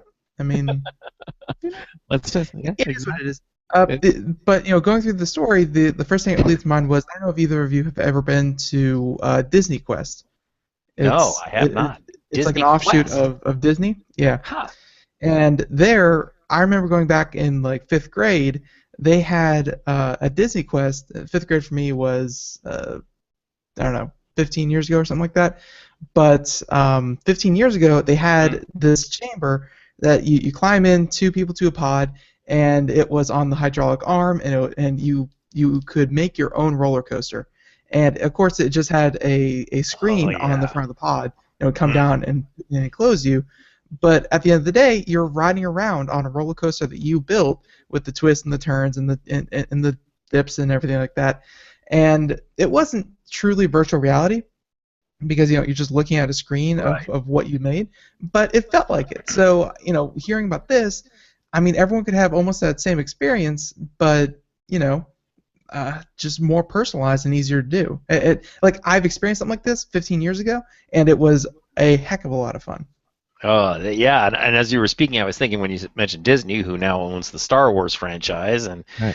you can imagine a VR augmented roller coaster ride that would maybe give you a Star Wars TIE fighter, whatever experience or something that you a could. trench run, that would be amazing. Wouldn't that be a hoot and a half? I mean, that to me would be That great. That would be a trench run. Yeah. Exactly. I like just at the very end there when you mentioned creating different journeys, or even just what if that Disney allowed people to, and they might not, because if one of these things fell off mid roller coaster ride, I'm talking like traditional roller coaster, then whack someone in the face, that'd be a lawsuit. But if they did allow some kind of VR headset on traditional roller coasters, I mean, they could program everything that you're seeing to be something very different than just hey, you're in the middle of Disneyland riding a roller coaster. They can make the visuals, and they can make stuff happen where it could put you in a different experience on the same old roller coaster that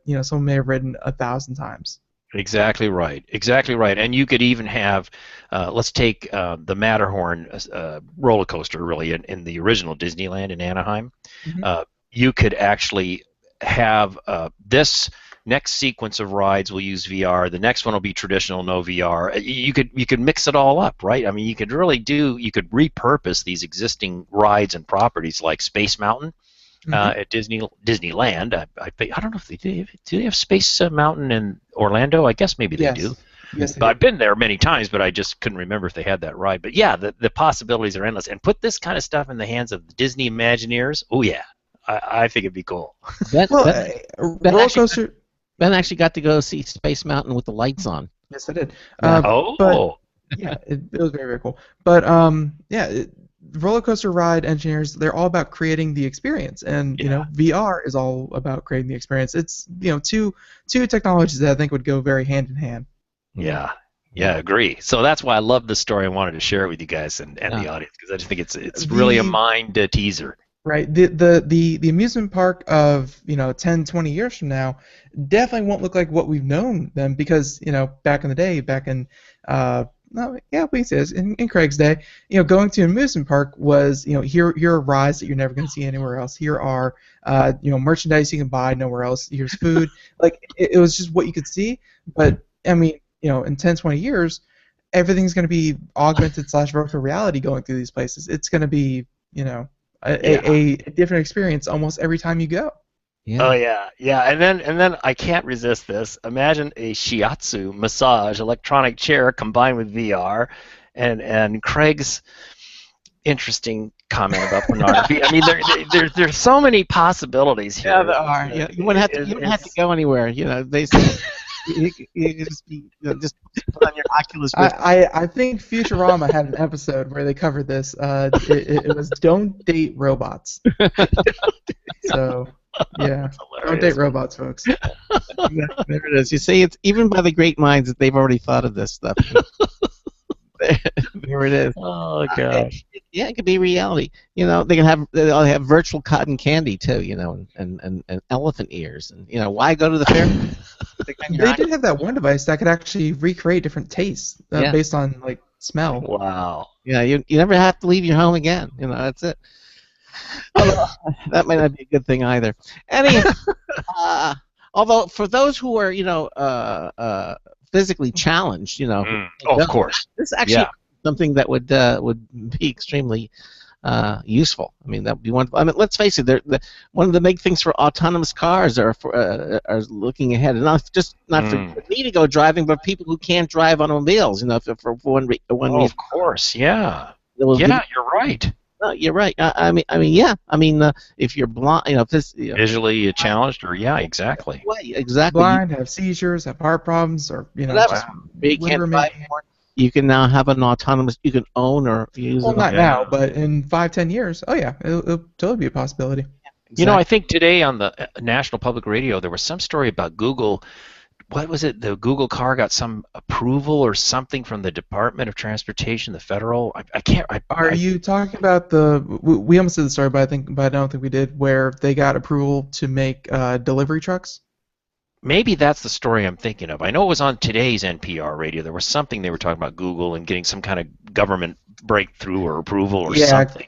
Google applied for a patent for a self-driving delivery truck. You know, so like UPS and FedEx and that kind of thing. They would have trucks that would just drive around and, you know, either have a person manning it or it would tell you when it's coming. You could walk out to the truck, enter a code, and pick your package up directly from it. Wow, that's interesting. Huh. So lots of stuff coming in the future. Now, for those of you who are into finely crafted timepieces, you know, we're gonna tell you something that should interest you. Should very be interesting. I think you'll find very interesting, and also getting to 3D printed. How about 3D printed a stainless steel bicycle? A bicycle. This is really cool. We also have a social media winner of the week that's coming up. And also, New York City's new public Wi-Fi is incredibly fast. We'll hear that when we come back. Stay with us. Hi, this is Craig Crossman, host of the Computer America Show. You have important meetings to schedule. Your company's getting ready for its IPO, and you're in charge of the PTA fundraiser this month. So how do you coordinate everyone to be available at the same time? Are you still using emails, phone calls, even text messages to schedule meetings with a group of people? How's that working out for you? Not so great, huh? It's a fact that every day, millions of people suffer from scheduling headaches. Well, with Doodle, scheduling meetings with a group of people is quick and easy. With Doodle, you can easily propose available times to each member. Each one checks off the times that they are available, and then you simply pick the time that works best for the group, all in an easy-to-read display that integrates with your existing calendar. Nothing could be more simple. Give Doodle a try for free, and like millions of Doodle users, you'll truly see how easy it is to find the perfect date and time for all your meetings. That's www.doodle.com. Looking for a best friend? Brother Wolf Animal Rescue has your best friend waiting just for you. The mission of Brother Wolf Animal Rescue is to help build a sustainable, no-kill community where no dogs or cats are ever killed for population control, where true euthanasia is reserved only for animals who are irremediably suffering, or for animals who are truly a threat to society and with no hope of rehabilitation. Brother Wolf's staff and volunteers go door to door, neighborhood by neighborhood, to educate citizens about local resources available for at-risk pets and to help their families connect with those resources. Brother Wolf's community-based approach to no-kill helps keep family pets healthy, happy, and in their homes and out of the local shelter system in the first place. For more information or to make a tax-deductible donation to this wonderful 501c3 organization, visit their website at www.bwar.org. Help to realize Brother Wolf's vision when no animal is euthanized for lack of a home. Who's a good boy?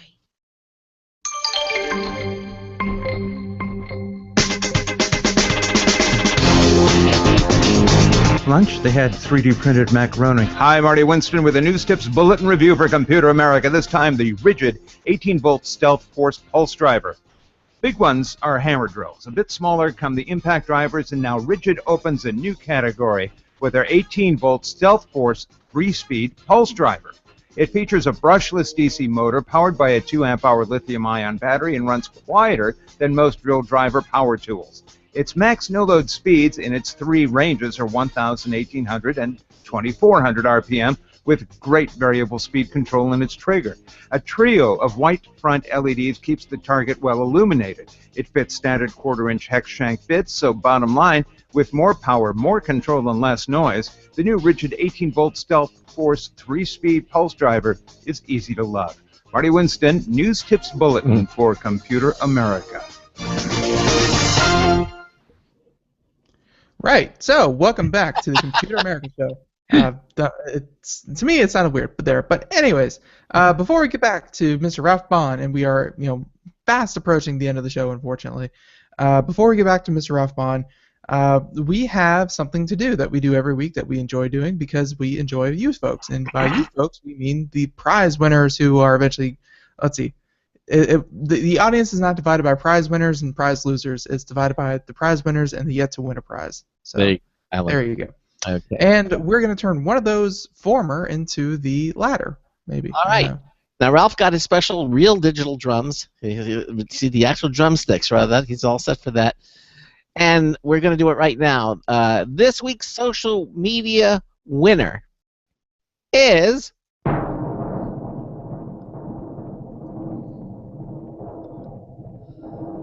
Chris Carlson. Chris Carlson, congratulations. You're the social media winner of the week. Chris lives in Elizabethtown, Kentucky. Okay. Elizabethtown, Kentucky. And he wins a Logitech MX Anywhere 2 wireless mouse. It has that dark field technology, so it can work up on glass surfaces. It has the easy switch technology, lets you pair up to 3 computers and switch between them with a push of a button. It's a beautiful mouse. It's about at $80, $79.99. So, Chris, congratulations to you for being this week's social media winner. And again, head over to ComputerAmerica.com, our home, right there, and just click on our the interactive pull-down menu. It says, it'll say social media contest, and then you can see all the different places. The instructions how to enter in the weekly contests are there. It's very simple to do it. Go ahead and do it. And who knows, you might be your name we're calling out next week. Again, congratulations to Chris Carlson, our social media winner for the week. Ralph Bond continues on with us here, and this next story that we tease, it's for those of you who are into watches, and I watch a couple of specials, on the mindset behind the craftsmen, the craftspeople who work on high-end watches. It's just incredible what they can do. It's incredible, but at the same time, it's like, oh, so that's what an artisan looks like, because really the need for artisans has kind of fallen away in our society. Yeah, it has, which is sad but they're still out there. But you can spend $80,000, $100,000 for a watch that's or more in that caliber that's put together by hand, and they're still out there. I mean, I'm not just talking like Rolex, but Rolex is one, but there's so many others out there that are. There are others that you haven't heard of, and that's because you can't afford it. Basically, that's it. If you get some of the high magazines like the Robb Report, you'll see them advertised some incredibly, and they do some amazing things. So they just don't tell time that they're quite complex. But they wash your car. They hire the babysitter. They do a lot. In that spirit, I guess you have to begin somewhere. All right, if you want to see how mechanical watches are designed, evidently you can use your 3D printer to actually 3D print, and that's what this is about, the first 3D printed mechanical watch, which they're calling an intricate plastic masterpiece. This is from Gizmodo. Yeah, this is kind of fun. And this is from Gizmodo, and the story's by Andrew Lisweski. And as you said, the title is the first 3D printed mechanical watch is an intricate plastic masterpiece. Now, I presume they're accurate on the first ever, but we'll just take it at face value. Again, there's a link. There's a photograph here that's kind of fun to see. And this one, there are some qualifiers to this that you'll find out in just a moment. But it says, let's get this out of the way first. Christophe Lemaire's 3D printed watch is large. With a tourbillon, which is... Yeah. What does that mean, Craig? Do you know what that means? Yeah, yes. The tourbillon it's a mechanism where the watch, in other words, it's not influenced by the position of gravity. They were trying to find a way to keep the watch accurate, no matter which way the watch was positioned, and the tourbillon. Oh. It goes back hundreds of years. Wow. Invented this technique, but it's, of course, they're very, very tiny. But in this point, he has a I guess he did a plastic version of it. Okay. Oh, yeah. Yeah, no, that's cool. So, again, he says, let's get this out of the way. First, Christophe Lemaire's 3D printed watch with tourbillon, is that how you pronounce it? Is large, fairly inaccurate, and only runs for about 30 minutes. Now, you might think, well, that's kind of a downer. What's the point? Well, but it's one small step for Swiss watchmakers hoping to make their masterful creations more affordable, and one giant leap for the 3D printing industry. So that's the real importance of the story, not the fact that this particular device can only run for 30 minutes. It's really where are the implications? Where does this go? So it goes on to say, a few years ago, Swatch, the watch company, SWATCH, Swatch came up with a new manufacturing process for its System 51 line that made a watch with a genuine Swiss mechanical movement available to anyone with an extra $100 to spare. And now Christophe Lemaire, a Swiss engineer himself, brings us one step closer to a mechanical watch that anyone with access to a 3D printer can make for themselves. Ding! That's kind of fun. There's another photo here that's really, really interesting. And there's a link to a video that you can see, too, that's really kind of cool. It goes on to say, every last part, save for a few metal pins holding it all together, are made from 3D printed plastic. Even the flexible spring came from a 3D printer, which is why this watch isn't especially accurate. But, here's the but since there are 3D printers capable of creating parts from actual metal, there's no reason this timepiece's accuracy can't be greatly improved. That, again, this story is all about possibilities, not what's literally in hand today, but where we could go. Lemaire has provided the source files for his watch over on, shameless plug, Autodesk's 3D printing hub, and anyone can download them for free. So if you're interested in this, hey, that's kind of a hoot. You can check this out, and you can download the recipe, as it were, from the Autodesk 3D printing hub for free.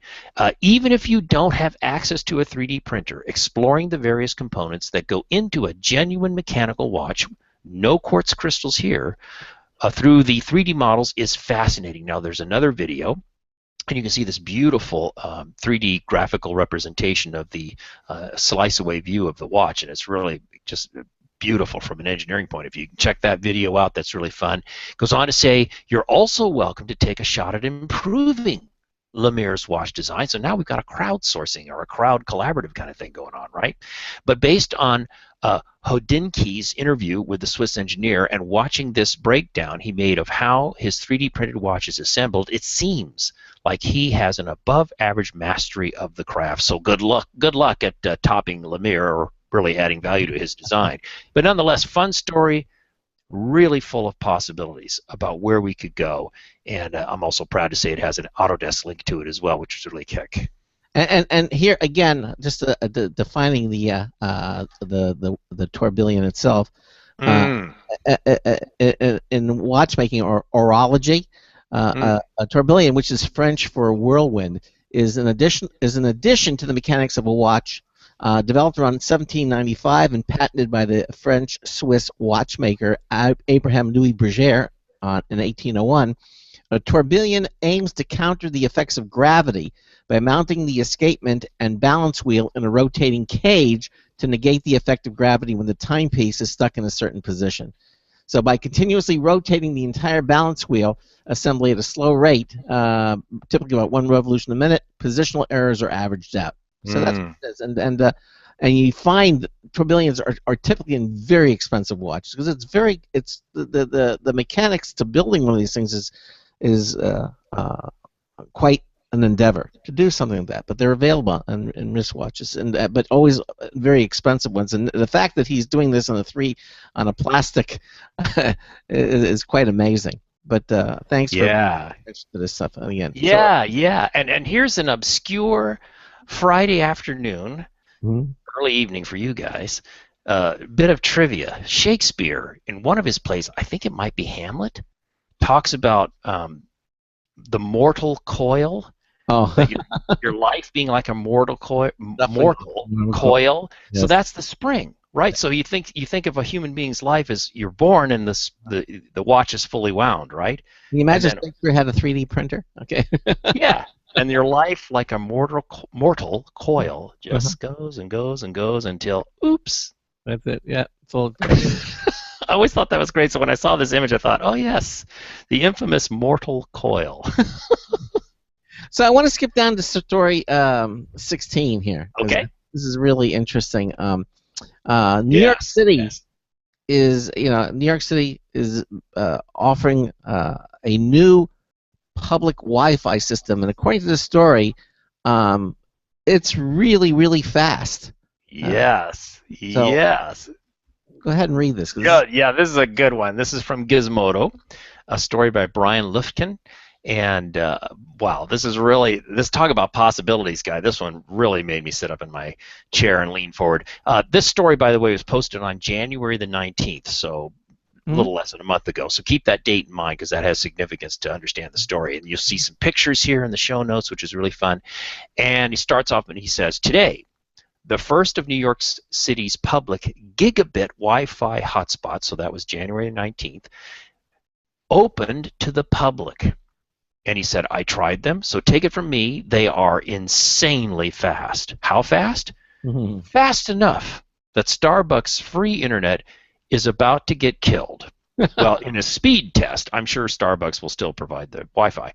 Yeah. Earlier this month, we reported on Link NYC, the Big Apple's initiative to roll out breakneck, if I could say it, internet access to everyone. Today, the first 4 modules are open in beta mode to the public.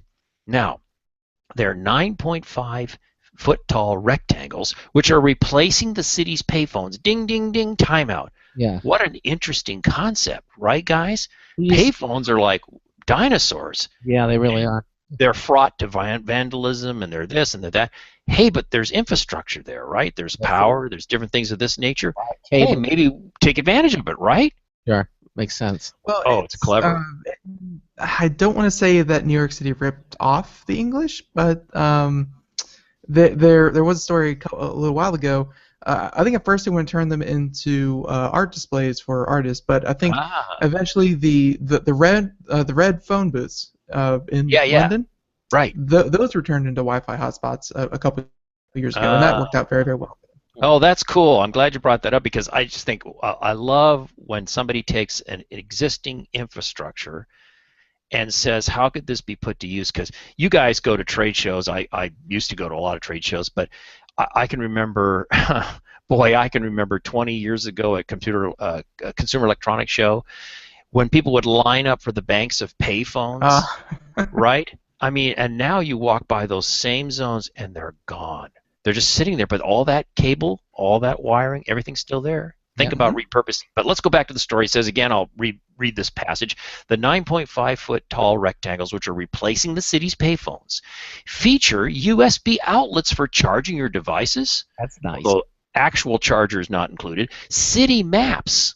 That's cool. 911 emergency access. Yes, good idea. And video calls. Now, this is freaky. This could get real interesting. And video calls to anywhere in the country. And, of course, Wi-Fi. Now, fast Wi-Fi. He goes on to say, I ran internet speed tests at various locations this morning with the goal of comparing the NYC link, that's the new little stations we're talking about, location, and the location in question was at 15th Street and 3rd Avenue, to other common spots where I often score free Wi-Fi, like a Starbucks, right? Those included a Starbucks, a New York City subway platform that offers gratis or free wireless, and the Gawker media offices. The winner, Link NYC, and it wasn't even close, like at all. Here's the results of the test I ran on Link NYC public Wi-Fi, and you're already seeing the image. Yeah. Downloads. If I get 30 megabits per second, I'm That's a thrilled. good day. Yeah. They're talking about, wait. So if you don't have the show notes in front of you, you may have to pull over to the side of the road if you're driving, because this may cause you to crash. 436.37 megabits per second. Yeah. Holy moly. Now, wait a minute. Even more. But wait, there's more. Even more astonishing, an upload speed of 360.55 megabits per second. Yeah, it's Oh, my goodness. Wow. fast. Yeah. Yeah. Now, the thing that's fun about the story, because I captured all these screen images, at the Starbucks located right next to the link box, he got 7.59 megabits per second. That's and more an upload common. speed of 1.60. Sure, in a public situation like that, that seems really pretty okay. It's fine for email, that kind of stuff. Yeah. Compared to 436 Yeah. down, 360 up. Oh, my Lord. And then he said from the subway platform train, 14th Street, the F&M train platform, he had, now this is pretty respectable. This is better than what I do at home. 45.87 megabits per second download and upload of 47.66. That's pretty respectable. Faster than the download, which is I know, go figure that one out. Yeah. And a Link NYC is 10 times faster than New York's existing public internet and infinitely quicker than Starbucks. I just thought this was really fun. I really hope this sort of stuff gets deployed in more and more cities, airports, all that kind of stuff. Wouldn't that be wonderful? So that's a real mind bender to me. Yeah, it is. Absolutely. Go ahead. Yeah, we've definitely heard good stories about as much as anti-competition, blah blah blah. We have heard a lot of good stories about when internet infrastructure is taken on by local government bodies. Like there all the stories in Tennessee. There's all the stories out in Colorado about when local governments say that, hey, our citizens want faster internet, so we're gonna yes, make the taxpayers pay for it, but it's something that they want, and then they get one gigabit per second internet speed up and down by a local provider. And I think that's what this what he found in New York was that when New York is providing it, they can provide those really, really high speeds. Yeah. Yeah. Because I don't think this is provided by like AT&T or anything like that, No. right? This is New York. It's New York City. Yeah. Isn't that something?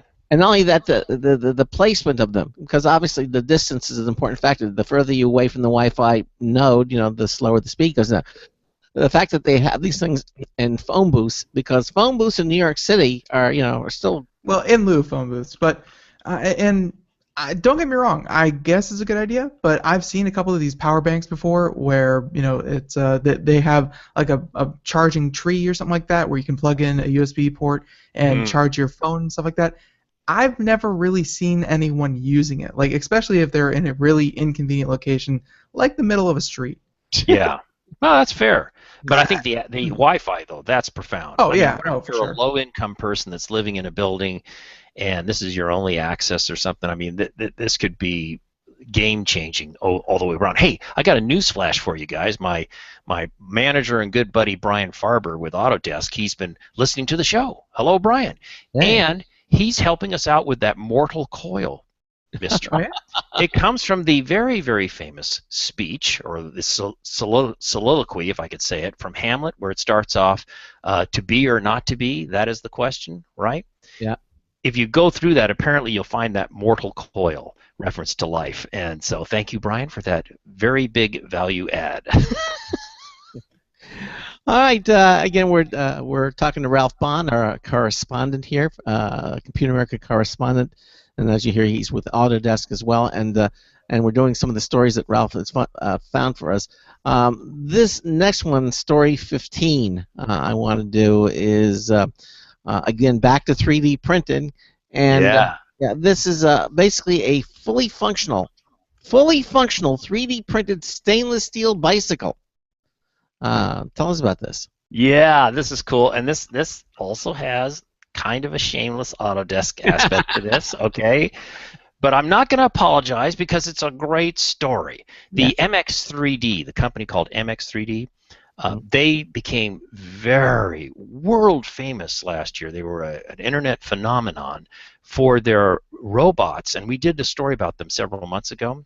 The robots that are going to be building a pedestrian bridge in Amsterdam. Yes, I remember that. The two robot on each side of the canal, working way to the middle, right? So, and we Autodesk are collaborating with these guys with technology and so forth. So again, the company in the Netherlands, MX3D. So what these guys have also done, though, is the story is TU, or to Delft, Delft being the city, creates a fully functional 3D printed stainless steel bicycle using MX3D's multi-axis robotic arm, okay? And this comes from 3Ders, 3Ders.org, and the story is simply labeled as by Alex, so I don't have a last name as it was printed here on the website. We've got the link. We've got a great photograph of the bike. It's really kind of a most unusual bike. It's pretty cool. So the story says, remember the ambitious plans of Dutch startup MX3D to build the world's first 3D printed steel bridge in Amsterdam. Yeah, that was Yes, great. we do, because I just reminded you about it. While the bridge won't be ready until sometime in 2017, the Dutch engineers behind the impressive MX3D metal 3D printer have recently given us another taste of what their machine is capable of doing. Lending their expertise to a team of Dutch students from the Technical University of Delft, the MX3D was used, the robot, the 3D metal printer, was used to 3D print a stainless steel bicycle frame.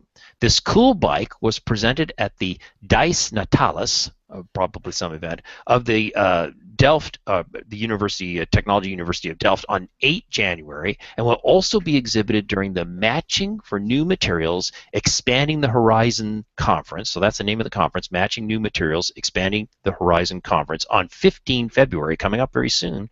In I'm not sure how to pronounce it. Is it Neuss?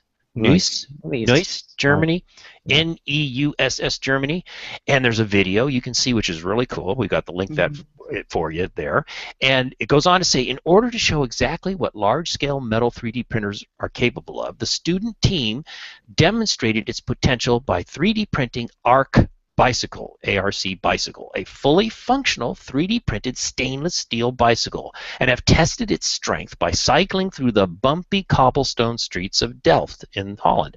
And as they explained, the ARC bicycle did very well. The bike weighs about as much as a regular steel bicycle and performed just as you would expect of a regular bike. There's a quote here. It says, "It was important for us to design a functional object that people use every day. Being students in the Netherlands, a bicycle naturally came to mind." Goes on to say, a bicycle frame is a good test for the technology because of the complex forces involved. Steph de Groot, that's the name of the speaker for these quotes that I just gave you. The idea is that their research results will be used to 3D print more bicycles in the near future. And the project was coordinated by a Dr. Jorke Verlinden, thank you, Verlinden. Anyway, just a fun story, great images. And if you haven't seen this metal printing, quote-unquote, robot arm, check it out through the videos. And if you're not familiar with the bridge story that we opened up with relative to the the MX3D bunch, go check that out as well. Really fun story. And I mean, these guys could definitely be making stuff that is, very, very industrial and very efficient, but like they definitely have a flair for artistic value. They could just be making very flat sheets of metal. Yeah. That, these 3D printers could do in their sleep, if they did sleep. But instead, everything that they've made so far is very, very artistic. Yeah, yeah, it's got kind of this organic. I'm trying to find the right words, Yeah, no, it does. but it's not just for looks and pretty. And I know you're not saying that, Ben. There's structural. Sure. There's very calculated kind of structural strength, yet to be as light as possible, and so forth, is what's dictating the patterns that you see, which in turn, happily, turn out to be really very attractive and fun to look at. Yeah. Listen, we're pretty much out of time. You won't get to see the stories that we didn't do, but you certainly can see them on the cheat notes when you go to computeramerica.com, including the MyZone sports bra from Victoria's Secret. You don't want to miss that. Also, NASA wants your ideas for its cube robot's arm. You can also read a story about a bubble pen that can write in nanoparticles to create tiny machines. Yeah. Stories and more are on the cheat notes at computeramerica.com. We just didn't have time to get to them all, but Ralph, real quickly, what's next? What are you doing over at Autodesk, and what's next for you? Boy, I'll tell you, it just never ever ends. Of course, the Academy Awards are just around the corner, right? Yeah. And let's see how things go this year. As you know, I guess it's 18 years in a row or something, the Academy Award for Special Effects has involved artists and studios that in turn were using Autodesk software. So if you think Autodesk is just AutoCAD, and nothing against AutoCAD, of course not, but if you think that's all we are, please run, don't walk, run to Autodesk.com and look under the media and entertainment area, and you'll begin to be blown away by what we're doing there. So again, with the Academy Awards just on the horizon, watch for us, and let's see how we do this year. Excellent. All right, as always, Ralph, again, thank you so much for being with us here. Of course, stay with us to the end. Coming up on Monday, we're going to have a company called Cujo. Yeah, I guess it'll be named after the Stephen King movie, the dog, Cujo, C-U-J-O. But it's a smart way to fight home hacking. I mean, obviously, this is a device that's going to allow you to protect your home. 60 seconds. Going to be really interesting. We're going to have Cujo on the show. We're going to have Robert Beatty, who is the VP of Technology from Cujo, displaying it in the first hour. And then the second hour will be doing computer and technology news. That, of course, brought to you by Slimware Utilities, the official optimization software of Computer America. Hey, everybody, thank you so much for being with us. Again, thanks, Ralph, for being here with us here on the show. And we'll see you next month, same time. Okay. So that wraps it up. Have a great weekend, and Ben and I will see you here same time, same place. So until Monday afternoon, this is Craig Crossman, hoping that your hard disk never becomes floppy. We'll see you Monday afternoon. Have a great weekend. Bye, everyone. 10 seconds. Bye-bye.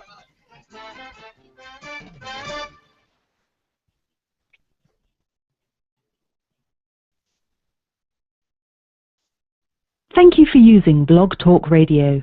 Goodbye. Okay, again to everyone, all our viewers, thanks so much for being here with us. Have a great weekend. Thank you again, Ralph. Always you got it. Here in the show, and we'll see you Monday afternoon. Take care. Bye-bye.